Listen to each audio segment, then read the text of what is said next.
ఒక చిన్న గ్రామంలో రవి అనే యువకుడు ఉండేవాడు. అతనికి చదవాలనే కోరిక ఎక్కువ, కాని పేదరికం అతని అడుగుల్ని ప్రతిరోజూ ఆపేది. పగలు పొలాల్లో పని, రాత్రి పాత పుస్తకాలు, అదే అతని జీవితం. ఒక రోజు గ్రామంలో పెద్ద పరీక్ష జరుగుతుందని తెలిసింది. అది పాస్ అయితే ఉద్యోగం, గౌరవం, కొత్త జీవితం. అందరూ నవ్వారు. నీకు చదవడానికి సమయం ఎక్కడా? నీ చేతుల్లో మట్టి తప్ప కలం లేదు అన్నారు. రవి వాదించలేదు, కోపపడలేదు, మాట్లాడలేదు. ప్రతిరోజూ ఒకే పని చేశాడు. తనకు దొరికిన కొద్ది సమయంలో నిజాయితీగా చదివాడు. పరీక్ష రోజు వచ్చింది. రవి పరీక్ష రాసి మౌనంగా ఇంటికి వెళ్ళిపోయాడు. రోజులు గడిచాయి. ఫలితాలు వచ్చాయి. గ్రామమంతా ఆశ్చర్యపోయింది.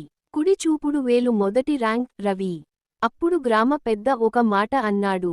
నువ్వు మౌనంగా ఉన్నావు, కానీ నీ కృషి బలంగా మాట్లాడింది. రవి చిరునవ్వుతో చెప్పాడు.